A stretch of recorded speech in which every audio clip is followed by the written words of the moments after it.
Hello अस्सलाम वालेकुम। आज का हमारा टॉपिक है रिस्पायरेटरी चेन, या हम इसको बोल सकते हैं इलेक्ट्रॉन ट्रांसपोर्ट चेन, जो कि सेलुलर रिस्पायरेशन का लास्ट टॉपिक है 4th नंबर पे। जो कि पहला था ग्लाइकोलाइसिस, दूसरा था ऑक्सीडेशन ऑफ पायरोविक एसिड, तीसरा था क्रेब्स साइकिल, फोर्थ है हमारे पास electron transport chain. Electron transport chain में हमारे पास पहले पढ़ते हैं कौन कौन सी चीज़ें प्रेजेंट होती है। हमारे पास कोएंजाइम क्यू होता है, साइटोक्रोम होते हैं। साइटो का मतलब होता है सेल, क्रोम का मतलब होता है कलर, यानी सेल कलर एंजाइम्स होते हैं। इसमें हमारे पास 4 टाइप के होते हैं, cytochrome B, cytochrome C, cytochrome enzyme जो है A3, ये 4 साइटोक्रोम में आते हैं। और हमारे पास 3rd नंबर पे प्रेजेंट होता है ऑक्सीजन। तो ये चीज़ें हमारे पास इलेक्ट्रॉन ट्रांसपोर्ट चेन में प्रेजेंट होती है, जिससे हमारे पास प्रोसेस जो है वो कंटिन्यू होता है। और ये हमारे पास ये पूरा प्रोसेस हमारे पास माइटोकॉन्ड्रिया में होता है। माइटोकॉन्ड्रिया जो कि हमें पता है इस टाइप की सेल ऑर्गेनली प्रेजेंट होती है साइटोप्लाज्म में, जो कि डबल मेम्ब्रेन इसकी है। और यहाँ पे इसकी क्रिस्टीज ऐसे बनी हुई होती है, क्रिस्टी जो इनर मेम्ब्रेन में जाके हम देखते हैं क्रिस्टी, यहाँ पे ये हमारे पास इलेक्ट्रॉन ट्रांसपोर्ट चेन हो रहा होता है। ठीक है, माइटोकॉन्ड्रिया के अंदर एक ही ग्लाइकोलाइसिस था जो कि हमारे पास साइटोप्लाज्म या साइटोसोल में हो रहा था। बाकी सारे तीनों रिएक्शन हमारे पास सेलुलर रिस्पायरेशन के माइटोकॉन्ड्रिया में हुए हैं। ये हमारे पास ऑक्सीडेटिव फॉस्फोरिलेशन होगा, यानी ऑक्सीजन के प्रेजेंस में यहाँ पे हमारे पास एटीपीज बनेंगे।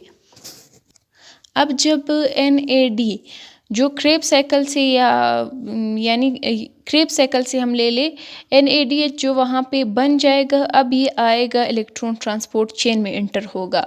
जैसे ही ये इंटर होगा इसकी ब्रेकडाउन हो जाएगी। NAD प्लस में 2 हाइड्रोजन निकल जाएंगे, ये हमारे पास NADH2 है, और 2 इलेक्ट्रॉन निकल जाएंगे। जब ये निकल जाएंगे ये टूट जाएगा, ये बहुत इसमें हायर एनर्जी होगी, ये बहुत ज़्यादा एनर्जी के साथ टूट जाएंगे। अब इसके पास बहुत ज़्यादा एनर्जी होगी, ये चेन में से गुजरना जो है वो स्टार्ट कर देंगे।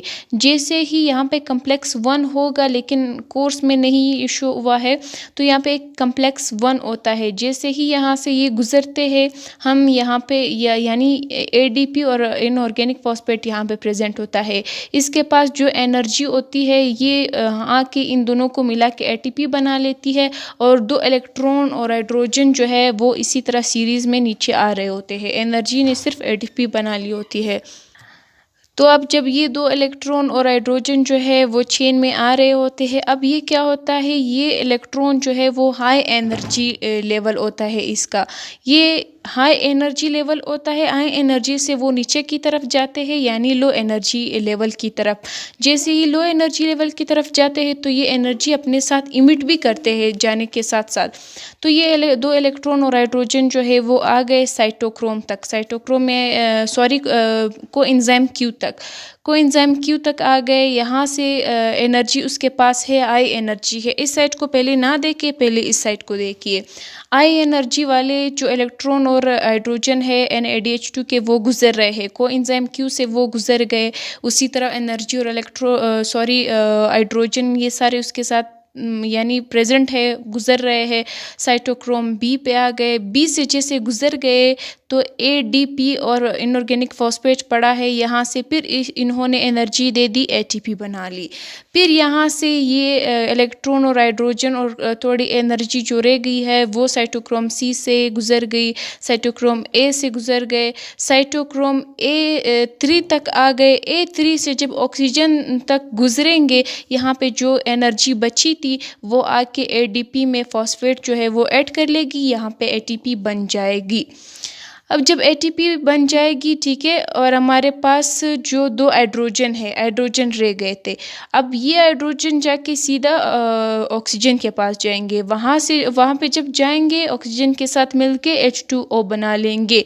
ये था हमारा NADH का प्रोसेस, यानी एक NADH के टूटने से या एक NADH हमारे पास कैसे इक्वल होता है 2, कैसे इक्वल होता है 3 ATPs के। तो ये तरीका था। NADH के ब्रेकडाउन से हमारे पास एक ATP इधर बन गई, ठीक है, दूसरी ATP इधर बन गई और तीसरी ATP इधर बन गई। अब इसी को एंजाइम क्यू के दूसरे साइड पे हमारे पास FADH2 भी पड़ा होता है। यहाँ से NADH के बनने का यानी टूटने का हमल हो गया, यहाँ से FADH2 के टूटने का हमल होगा। यहाँ पे FADH2 भी पड़ा है, FADH2 भी ख़ुद को तोड़ देगा 2 इलेक्ट्रॉन में, हाइड्रोजन में और FAD में। अब इसकी एनर्जी जो है NADH2 के निस्बत थोड़ी कम होगी, इसलिए हम इसको लोअर एनर्जी बोल सकते हैं, उसको हायर एनर्जी बोलते थे। अब ये लोअर एनर्जी जब कोएंजाइम क्यू से गुजरेगी, इसके पास एनर्जी उसी तरह होगी। साइटोक्रोम बी से जब निकलेगी, यहाँ पे ADP और इनऑर्गेनिक फॉस्फेट प्रेजेंट होगा। जैसे ही इससे गुजरेंगे, साइटोक्रोम बी से जैसे गुजरेंगे, यहाँ पे इसको एनर्जी दे के ATP बना लेंगी।